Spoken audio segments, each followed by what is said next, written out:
Hello everyone, कैसे हैं आप लोग। तो मेरा नाम है Rajiv Nain. Welcome to the channel career Vidyapeeth. तो अभी वेक्टर हो चुका है और आज के जो लेक्चर को हम लोग स्टार्ट करेंगे वो काइनेमेटिक्स से स्टार्ट करेंगे। बहुत ही इंपॉर्टेंट टॉपिक है काइनेमेटिक्स, जो कि एग्जाम पॉइंट ऑफ व्यू से है, जिसमें कि वेक्टर का बहुत सारा यूज भी होगा। अगर आपने वेक्टर को नहीं देखा है, सीधा काइनेमेटिक्स को देख रहे हो, अगर आप वेक्टर को नहीं जानते हो, काइनेमेटिक्स को जानने की कोशिश कर रहे हो, तो मैं आपको सलाह दूंगा कि आप प्लीज जाओ और वेक्टर के लेक्चर को जरूर देखो, समझो कि वेक्टर क्या है। तो आइए देखते हैं, हम लोग चलते हैं काइनेमेटिक्स में कि काइनेमेटिक्स क्या है। तो काइनेमेटिक्स क्या है, एक मैकेनिक्स का एक ब्रांच है। तो इस लेवल पे ना मैकेनिक्स जो होगा उसके दो ब्रांच है। मैकेनिक्स के दो ब्रांच है इस लेवल पे। एक का नाम है काइनेमेटिक्स और दूसरे का नाम है डायनेमिक्स। अभी जो हम लोग बात करेंगे काइनेमेटिक्स, और दूसरे का जो नाम है वो क्या है, वो है डायनेमिक्स। ठीक है। तो अभी क्या है कि अभी काइनेमेटिक्स क्या है, डायनेमिक्स क्या है, अभी मैं आपको बताता हूँ। तो जब हम किसी भी, जैसे ही बात मैकेनिक्स की आ जाती है वैसे ही बात आ जाती है मोशन की, रेस्ट की। तो जब भी किसी भी ऑब्जेक्ट के मोशन के बारे में हम पढ़ते हैं और ये जानने की कोशिश नहीं करते हैं कि उसका मोशन का कॉज क्या है, तो वो जितनी भी सारी चीजें आ जाती है वो काइनेमेटिक्स में आती है। और जब भी हम किसी भी ऑब्जेक्ट को पढ़ते हैं, उसके मोशन को पढ़ते हैं और उसके कॉज ऑफ मोशन को जानने की कोशिश करते हैं, तो वो आता है हमारा डायनेमिक्स के अंदर में। तो ये बेसिक डिफरेंस है काइनेमेटिक्स में और डायनेमिक्स में। तो अगर आप, आपके मन में होगा कॉज ऑफ मोशन मतलब क्या। सपोज करो कि कोई ऑब्जेक्ट है, ऑब्जेक्ट के ऊपर क्या हुआ, ऑब्जेक्ट के ऊपर हमने एक फोर्स लगाया, समथिंग कुछ 5 न्यूटन का फोर्स लगा दिया हमने। तो क्या हुआ, उस फोर्स की वजह से, उस फोर्स की वजह से क्या हुआ होगा, वो ऑब्जेक्ट, सपोज करो वो ऑब्जेक्ट जो है 5 मीटर पर सेकेंड से आगे की तरफ बढ़ा, और कुछ एक्सेलरेशन भी उसके अंदर आया, क्योंकि फोर्स लगा तो एक्सेलरेशन भी आया। ये सपोज कर लो कि आ गया, सपोज कर लो 1 मीटर पर सेकेंड। ऐसा कुछ डेटा नहीं है यहाँ पे, लेकिन आप इसको रख लो। तो क्या है कि इसकी वजह से क्या हो गया कि इसकी वजह से इस पार्टिकल में वेलोसिटी भी आ गया, इसकी वजह से इस पार्टिकल में एक्सेलरेशन भी आ गया।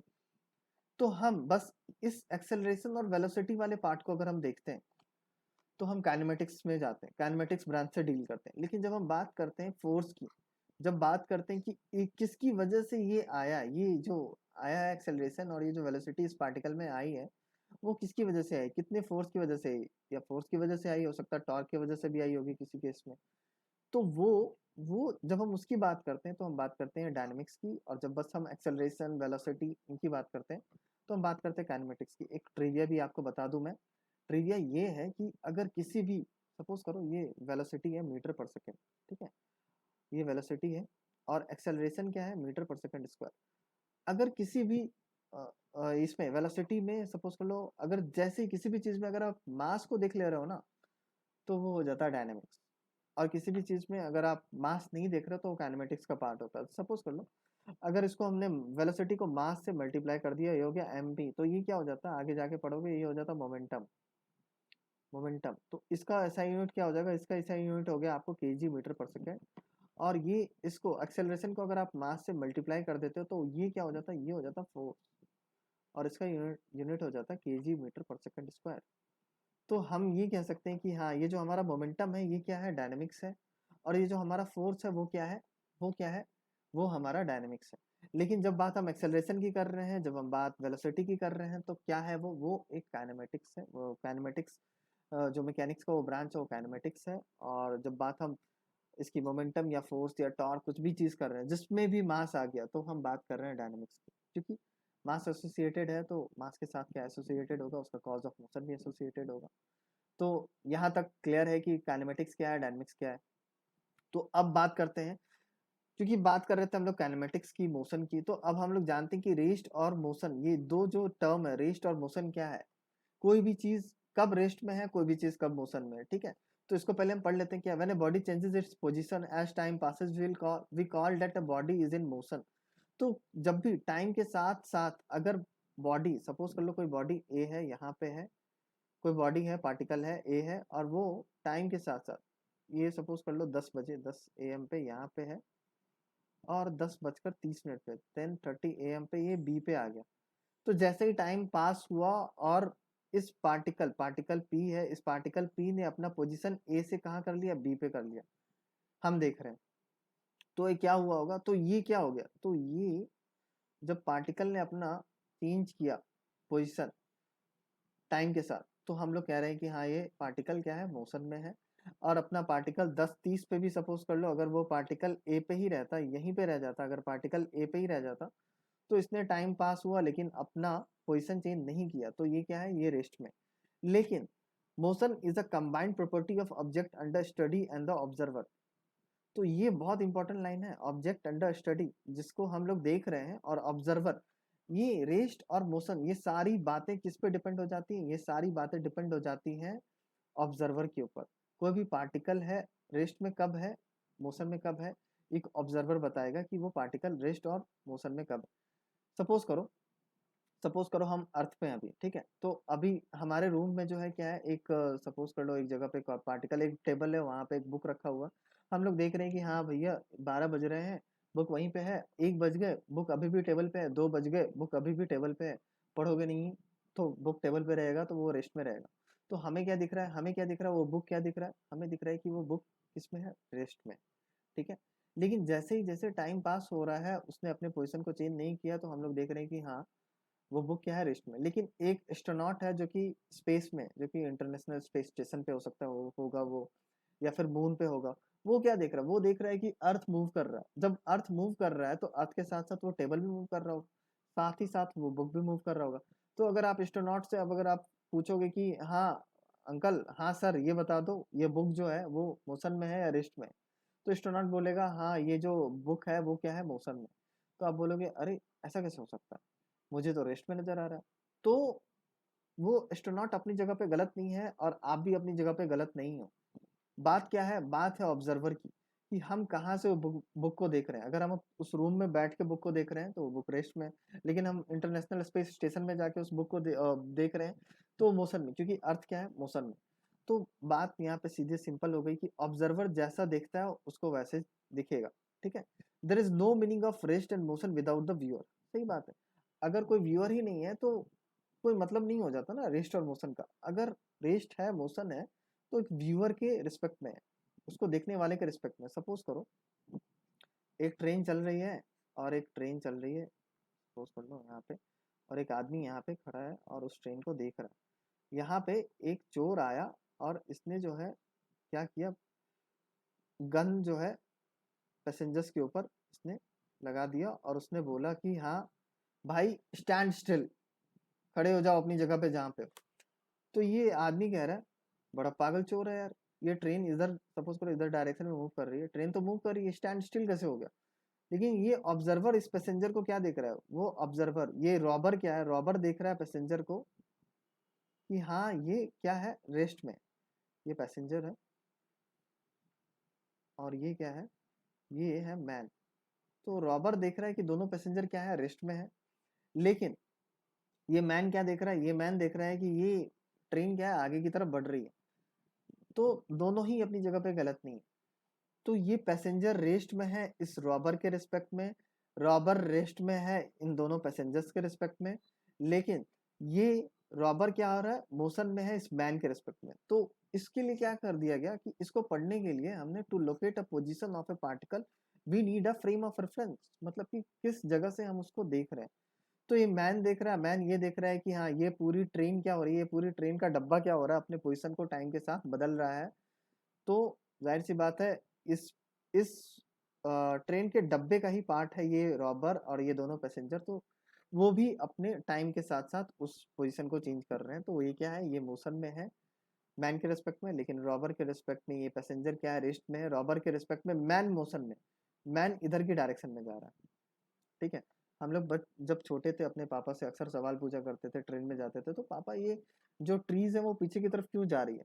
तो हमें दिखता था कि वो ट्रीज पीछे की तरफ जा रही है, और वो ट्रीज पे बैठे बंदर को दिखता होगा, अगर सपोज कर लो कोई बंदर बैठा है या कोई आदमी बैठा है, उसको दिखता होगा कि हाँ ट्रेन आगे की तरफ जा रही है। तो साफ है, ये मोशन क्या है, नथिंग इज एब्सोल्यूट रेस्ट और इन एब्सोल्यूट मोशन। और ये क्या है, motion is combined property of the object under study and the observer. इस लाइन का मतलब आप समझ लो, ये बहुत ही इंपॉर्टेंट लाइन है जब हम काइनेमेटिक्स की या डायनेमिक्स की या मैकेनिक्स की बात कर रहे हैं तो। ठीक है, समझ आ गया रेस्ट और मोशन क्या है। जब रेस्ट और मोशन की बात आ रही है तो डिस्टेंस और डिस्प्लेसमेंट की बात आएगी। तो डिस्टेंस क्या होता है, डिस्प्लेसमेंट क्या होता है, हम देखते हैं। सपोज करो एक पार्टिकल है जो कि ये मैंने एक फ्रेम बना दिया, एक्स वाई और z, इसको फ्रेम बना दिया, और यहाँ से एक पार्टिकल क्या है, ए पॉइंट पे है, ठीक है, ये पार्टिकल ए पॉइंट पे है और ए से बी पे आया वो, ठीक है, और ये कोई रास्ता सी ट्रेवल करते हुए है। तो डिस्टेंस क्या हो गया ना, देखो जिस रास्ते को उसने पकड़ा है, जिस रास्ते को पकड़ के वो चल रहा है, जिस रास्ते को फॉलो करके चल रहा है, वो हो गया डिस्टेंस। तो ए सी बी क्या है हमारा, ए सी बी क्या है, देखो डिस्टेंस है, डिस्टेंस है। डिस्प्लेसमेंट क्या है, डिस्प्लेसमेंट आप देखोगे तो ए से B, the line joining between two points, ठीक है, टू पॉइंट्स जो पोजीशन है, two position of particle is known as displacement. कई बुक में ये होगा द शॉर्टेस्ट डिस्टेंस या shortest distance between two particle is known as displacement. कई सारे बुक में आपको ये भी दिया होगा। तो ये डिस्प्लेसमेंट क्या है, ए से जो बी को जो लाइन जो जोड़ रही है, जिस डायरेक्शन में जोड़ रही है, उसको हम लोग कह रहे हैं डिस्प्लेसमेंट। तो ए बी क्या हो गया, इसका ए बी क्या हो गया, डिस्प्लेसमेंट है। हमने एरो दिया इसके ऊपर, जी हाँ, मैंने आपको पहले ही बताया है कि ये डिस्प्लेसमेंट क्या है, ये एक वेक्टर क्वांटिटी है, ठीक है, ये वेक्टर है। और डिस्टेंस क्या है, स्केलर है, क्योंकि इसके पास बस मैग्नीट्यूड है। वेक्टर इसलिए है डिस्प्लेसमेंट क्योंकि इसके पास डायरेक्शन भी है। कि हाँ, अभी मैंने आपको पिछले वेक्टर के लेक्चर में बताया था कि हाँ, पोजीशन वेक्टर को बताया था, तब मैंने बताया था कि हाँ, कोई भी चीज़, कोई भी पोजीशन किसी के रिस्पेक्ट में हम बता रहे हैं कि हाँ, सपोज कर लो ए है और बी है, तो ए से बी के बीच में हम लोग बताते हैं कि हाँ भैया, ये 2 मीटर उस डायरेक्शन में 45 डिग्री टू नॉर्थ, ऐसे करके हम लोग बताते हैं। तो ये डिस्टेंस हो गया और डिस्प्लेसमेंट हो गया। तो ये चीज़ें आपके लिए क्लियर है कि डिस्टेंस क्या है और डिस्प्लेसमेंट क्या है। अब मैं आपको एक और, हाँ, एक और चीज़ मैं आपको बता दूं कि डिस्प्लेसमेंट जो होता है ना, वो अगर इस पार्टिकल ने, सपोज करो पार्टिकल पी ने इसी पाथ को, इसी स्ट्रेट लाइन को फॉलो किया होगा ए से बी जब जाने के लिए, तो हमारा डिस्टेंस जो हो जाएगा वो डिस्प्लेसमेंट के इक्वल हो जाएगा। तो डिस्प्लेसमेंट क्या होता है ना, डिस्प्लेसमेंट मैं आपको बता दूं, या तो डिस्टेंस से छोटा होता है या इसके इक्वल होता है। अगर उसी स्ट्रेट लाइन को उस पार्टिकल ने फॉलो किया होगा, तो distance equal to displacement equal to distance हो जाएगा। अदरवाइज अगर इसने किसी और पाथ को फॉलो किया होगा उस पार्टिकल ने, तो वो क्या हो जाएगा, डिस्टेंस जो हो जाएगा वो ग्रेटर देन डिस्प्लेसमेंट हो जाएगा। तो ये चीज हो गई, ये चीज आपको समझ में आ गया। अब देखो, अब इससे एक क्वेश्चन को करते हैं कि an old person moves on a semi circular track of radius 40 metre, ठीक है। तो एक बूढ़े आदमी उस सेमी सर्कुलर ट्रैक को फॉलो कर रहे हैं 40 मीटर में, ठीक है, during morning walk. If he starts at one end of the track and reaches to the other end find the distance covered and the displacement of the. तो ये follow कर रहे हैं सेमी सर्कल को, और एक एंड से start करते हैं, सपोज करो ए से स्टार्ट किया इन्होंने और बी से, और रेडियस क्या है इसका, सपोज करो रेडियस हो गया इसका, सेंटर है ओ, तो ओ ए है 40 मीटर। सिमिलरली ओ बी क्या हो गया, ओ बी भी 40 मीटर हो गया, ठीक है। तो डिस्टेंस कवर्ड बताना और डिस्प्लेसमेंट ऑफ द पर्सन। तो देखो, ए से बी वो ट्रेवल किए, कहाँ से कहाँ ट्रेवल किए, ए से बी को वो ट्रेवल किए। तो ए से बी को जब वो ट्रेवल किए हैं, तो किस रास्ते से ट्रेवल किए, ए से बी सेमी सर्कुलर, तो उनका डिस्टेंस क्या हो जाएगा, डिस्टेंस हो जाएगा उनका पाई आर, यानी कि 40 × पाई, यानी कि 40 पाई मीटर जो होगा उनका डिस्टेंस हो जाएगा। और डिस्प्लेसमेंट क्या हो जाएगा, डिस्प्लेसमेंट देख लो भाई, डिस्प्लेसमेंट भी बता देता हूँ मैं। डिस्प्लेसमेंट क्या हो जाएगा, डिस्प्लेसमेंट होगा final position minus initial position, final position minus initial position, initial position, ठीक है। तो ये हो जाएगा फाइनल पोजीशन, देखो बी से, मतलब बी था और इनिशियल पोजीशन क्या हो गया, ए था, तो डिस्प्लेसमेंट क्या हो जाएगा, डिस्प्लेसमेंट हो जाएगा 40 + 40, सॉरी, डिस्प्लेसमेंट हो जाएगा vector B minus vector A, यानी कि 80 मीटर। जो 80 मीटर हो जाएगा वो क्या हो जाएगा, डिस्प्लेसमेंट होगा। कितना उसने उन्होंने ट्रेवल किया होगा, 2r ट्रेवल किया होगा, जो कि 80 मीटर है। सही बात तो है। ए से बी का डिस्प्लेसमेंट क्या होगा, यहाँ से यहाँ देख लो 80 मीटर है। तो ये क्लियर हो गया आपको कि डिस्प्लेसमेंट क्या हो गया, डिस्टेंस क्या हो गया। लेकिन मैं इस क्वेश्चन को थोड़ा सा एक्सटेंड करता हूँ। मैंने आपको ये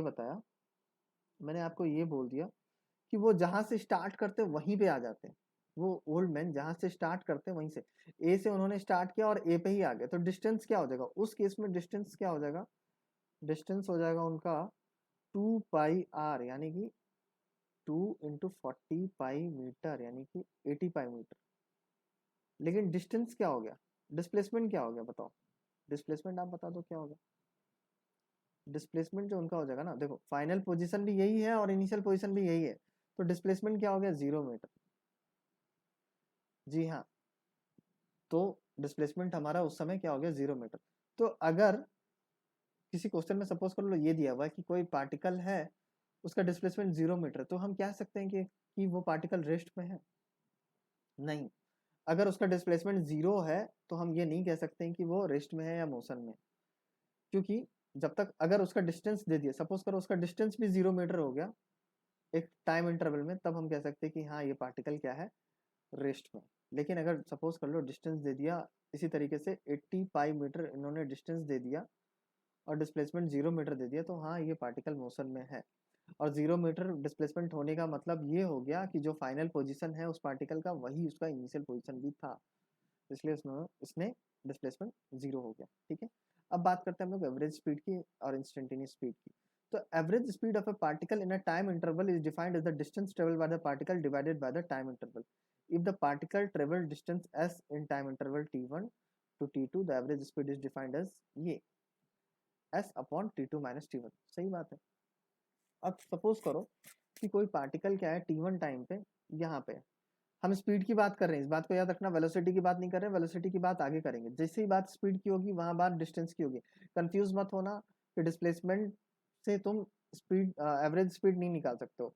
जब भी तुमको एवरेज स्पीड निकालना होगा तो डिस्टेंस की जरूरत होगी। तो सपोज कर लो कोई पार्टिकल टी1 है, टी है जो कि टी1 टाइम पे ए पे है, टी1 टाइम पे उसने बी पे वो गया कोई पाथ फॉलो करते हुए टी2 टाइम पे, और उसने फॉलो किया एस पाथ को, मतलब टोटल डिस्टेंस हो गया उसका, टोटल डिस्टेंस हो गया सपोज कर लो एस। और टाइम इंटरवल के जब भी बात हम एवरेज स्पीड की करेंगे वहां बात करेंगे हम लोग टाइम इंटरवल की। ठीक है, ये टाइम इंटरवल क्या हो गया t2 माइनस t1, यही टाइम विंडो तो था, इसी टाइम विंडो में उसने ट्रेवल किया S distance t2 minus t1, time interval में ही उन्होंने मतलब उसने उस पार्टिकल ने एस डिस्टेंस को ट्रेवल किया। तो एवरेज वेलोसिटी क्या हो जाएगी ना, एवरेज वेलोसिटी क्या हो जाएगी, total distance upon total time taken. तो टोटल टाइम टेकन क्या होगा t2 माइनस t1। तो यहाँ से क्लियर है। अब सपोज करो let delta S be the distance travel in the time interval t to t plus delta t, the average speed in this time interval. सही बात है। अभी देखो क्या है कि डेल्टा एस ट्रेवल किया, डेल्टा एस डिस्टेंस ट्रेवल किया, ठीक है, डिस्टेंस हो गया ये डेल्टा एस, डिस्टेंस हो गया डेल्टा एस, और टी से लेके T to T plus delta T, ठीक है, टाइम में ट्रेवल किया इसने।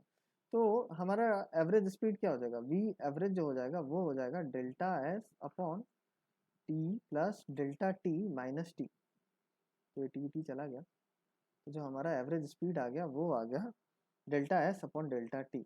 यहाँ से क्लियर है कि कैसे ये delta S upon delta T आ गया। तो ये एवरेज स्पीड तो अब तुम लोग निकाल लोगे, मुझे पूरा विश्वास है एवरेज स्पीड में तुम लोगों को कोई प्रॉब्लम नहीं होगा, कोई परेशानी नहीं होगी। अब बात हो रही है इंस्टेंटेनियस स्पीड की। आप लोग देखो इंस्टेंटेनियस स्पीड को बहुत ध्यान से देखने की बात है। इंस्टेंटेनियस स्पीड क्या होता है, ये हो जाता है limit delta T tends to zero delta S upon delta T, और ये इक्वल हो जाता है D S upon D T. ठीक है, जब भी कोई पार्टिकल किसी टाइम इंटरवल में ट्रेवल कर रहा है, सपोज करो किसी टाइम इंटरवल में उसने, यानी कि डेल्टा टी टाइम इंटरवल में उसने डेल्टा एस डिस्टेंस को क्या किया है, उसने डेल्टा एस डिस्टेंस को उसने ट्रेवल किया या फॉलो किया है, उसने पाथ को ट्रेवल किया। तो अब मैंने बोल दिया कि एक इंस्टेंट का टाइम, जैसे यहाँ पे देखो इंस्टेंटेनियस स्पीड ना, तो उस इंस्टेंट का किसी टाइम इंटरवल की बात नहीं हो रही, किसी टाइम की बात हो रही कि उस टाइम पे उसकी स्पीड क्या, उस टाइम पे उस पार्टिकल की स्पीड क्या हो जाएगी। तो वो हो जाएगी, उसको क्या करना है ना कि डेल्टा टी, यानी कि जो टाइम इंटरवल है, सपोज करो टाइम इंटरवल इतना है, उसको बिल्कुल जीरो कर देना, जीरो पे अप्रोच कर देना। उस टाइम की सिर्फ बात कर रहे हैं, सपोज करो 10 बजे, 10 बजे से लेके, ठीक है, 10 बजकर 1 मिनट पे जो टाइम इंटरवल होगा वो 1 मिनट हो गया, लेकिन हम उसको धीरे धीरे धीरे धीरे कम कर देंगे। 10 बजे से लेके 10 बजकर 1 सेकंड की बात कर रहे हैं, उसको और कम कर लो, उसको और कम कर लो, बिल्कुल जीरो पे ले जाओ। तो जब उस टाइम इंटरवल को जीरो पे ले जाओगे ना, तो वो मतलब जीरो के करीब अप्रोच कर लोगे, तो वो तुम्हारा उस इंस्टेंट का टाइम बता देगा। तो उसी इंस्टेंट का टाइम बता देगा, उस टाइम का बता देगा, उस टाइम पे उसकी एवरेज स्पीड क्या हो जाएगी, उस इंस्टेंट का एवरेज स्पीड आपको बता देगा। तो ये डेल्टा टी क्या हो जाएगा ना, डिफरेंशियल टाइम हो गया। तो जो हमारी ये क्या हो गई, limit delta T tends to zero, approach हो रहा है, जीरो नहीं हुआ, नहीं तो फिर बोल दोगे कि अरे sir delta S upon delta T तो भैया इन्फिनिटी हो गया, नहीं ऐसा कुछ नहीं है, वो जीरो को अप्रोच कर रहा है। तो ये डिफरेंशियल हो गया, बिल्कुल D S upon D T हो जाएगा वो। जब डिफरेंशियल हो गया तो उसने कितना बहुत छोटा डिस्टेंस ट्रेवल किया होगा उसमें, डी एस डिस्टेंस ट्रेवल किया होगा, कितने बहुत छोटे टाइम में, बहुत छोटे टाइम में, डी टी टाइम में। तो उस इंस्टेंट के स्पीड को वो बता देगा, तो यही हमारा इंस्टेंटेनियस स्पीड है। अभी देखो इस पे एक क्वेश्चन है, बहुत अच्छा क्वेश्चन है, अब देख लो क्या है। Distance travel by a particle in time T is given by S equal to 2.5 metre per second square T square. यहाँ पे देखो डिस्टेंस जो है वो किसका फंक्शन है, टाइम का फंक्शन है। Find the average speed of particle during 0 to 5 second. देख लो क्या है, यहाँ पे बात कर दी गई है एक टाइम इंटरवल की 0 to 5 सेकेंड। तो जैसे ही बात की गई है टाइम इंटरवल की, यहाँ पे आ गया क्या फाइंड करने के लिए, एवरेज स्पीड। समझ गए। तो पहला ये है, दूसरा ये क्या है, the instantaneous speed at T equal to, sorry ये 50 सेकेंड नहीं है, 5 सेकेंड आप कर लो, ठीक है, क्योंकि मैंने टाइम इंटरवल 0 से 5 सेकेंड लिया, तो आप इसको 5 सेकेंड कर लो, अच्छा रहेगा। 50 सेकेंड पे भी फाइंड कर सकते हो, ऐसा कुछ नहीं है, लेकिन क्योंकि मैंने बात की है 0 to 5 सेकेंड की, तो मैं 5th सेकेंड पे इसकी इंस्टेंटेनियस स्पीड को पूछूंगा आपसे। तो अब देखो s इक्वल टू क्या है, 2.5 टी स्क्वायर, टाइम का फंक्शन दिया हुआ। तो जब t इक्वल टू जीरो होगा तो टाइम क्या, डिस्टेंस क्या ट्रेवल किया होगा, जीरो स्क्वायर यानी कि जीरो। 5th सेकेंड पे क्या ट्रेवल किया होगा उसने, 2.5 इंटू 5 स्क्वायर, यानी कि ठीक है 25 इंटू 2.5 यानी कि 62.5 मीटर। तो 5 सेकेंड में वो जीरो से कहाँ चला गया, 62.5 मीटर तक चला गया, चला गया। यहाँ तक क्लियर है। तो एस जीरो कह लो, ये इसको S5 कर लो, और टाइम इंटरवल देखो, टाइम इंटरवल कहाँ है, फ्रॉम T2 क्या हो गया तुम्हारा 5 सेकेंड, और T1 क्या हो गया, T1 हो गया 0 सेकेंड। तो एवरेज स्पीड जो हो जाएगी ना, V एवरेज जो हो जाएगी वो हो जाएगी S5 यानी कि 5th second minus S0 upon T2 minus T1। यहाँ से हो गया 62.5 अपॉन 5, ये आ गया हमारा 12.5 मीटर पर सेकेंड। कितना आसान था ये, कितनी आसानी से हमने फाइंड कर लिया कि उस पार्टिकल का एवरेज स्पीड क्या हो गया। एवरेज स्पीड कुछ नहीं है, total distance travelled upon total time taken, यही है हमारा एवरेज स्पीड। बचपन में ही पढ़े हो यार, स्पीड डिस्टेंस टाइम कितनी बार पढ़े हो तुम लोग, ठीक है। अब इंस्टेंटेनियस स्पीड की बात करते हैं, उस इंस्टेंट की बात करते हैं, ये बहुत मजेदार चीज है। S equal to 2.5 T square है। अब मैंने आपको बताया था कि जो इंस्टेंटेनियस स्पीड होती है वो क्या हो जाती है, D S upon D T. इसको डिफ्रेंशिएट कर देना है स्पीड को टाइम के रिस्पेक्ट में, तो देख लो v इज इक्वल टू क्या होगा, d 2.5 T square upon D T. तो ये जो हमारी वैल्यू आ गई वो आ गई 5t, ठीक है। तो ये आ गई, ये वेलोसिटी भी क्या हो गया, वेलोसिटी भी देखो, सॉरी स्पीड भी क्या हो गया, स्पीड हो गया तुम्हारा टाइम का फंक्शन। तो v एट 5 सेकेंड क्या हो जाएगा, एट 5 सेकेंड क्या हो जाएगा, 5 इंटू 5 मीटर पर सेकेंड, यानी कि इसकी वैल्यू आ गई 25 मीटर पर सेकेंड। तो उस पार्टिकल की जो वेलोसिटी होगी ना 5 सेकेंड पे, वो क्या हो जाएगी, देखो 25 मीटर पर सेकेंड। उस इंस्टेंट की बात कर दी, कुछ नहीं किया हमने, जो स्पीड जो दिया हुआ था टाइम का फंक्शन, उसको हमने टाइम के रिस्पेक्ट में क्या कर दिया, डिफरेंशिएट कर दिया। जैसे ही हमने उसको डिफरेंशिएट किया वैसे ही हमारा एवरेज स्पीड आ गया। और सिमिलरली जब बात हम करते हैं किसकी, जब बात करेंगे सपोज कर लो हम, मैंने आपसे पूछ लिया कि v एट 3 सेकेंड क्या हो जाएगा उसका, तो तुम्हें कुछ नहीं करना, 5t दिया हुआ ही है, 5 इंटू 3 यानी कि 15 सेकेंड ये हो जाएगा, 15 मीटर पर सेकेंड ये हो जाएगा। v एट 4 सेकेंड क्या हो जाएगा, देखो क्या हो जाएगा, 5t 5 इंटू 4, ये हो गया हमारा 20 मीटर पर सेकेंड। तो यहाँ से क्लियर हो गया भाई, यहाँ से क्लियर हो गया भैया आप लोगों को कि क्या होगा ये, कैसे हम लोग एवरेज स्पीड और इंस्टेंटेनियस स्पीड को फाइंड करेंगे। तो ये इस लेक्चर को हम लोग यहीं पे ख़त्म करते हैं, और नेक्स्ट वाले लेक्चर में हम लोग देखेंगे कि क्या देखेंगे, हम लोग देखेंगे कि एवरेज वेलोसिटी क्या होती है, एवरेज वेलोसिटी की बात करेंगे, सिमिलरली इंस्टेंटेनियस वेलोसिटी की बात करेंगे, इंस्टेंटेनियस वेलोसिटी की बात करेंगे।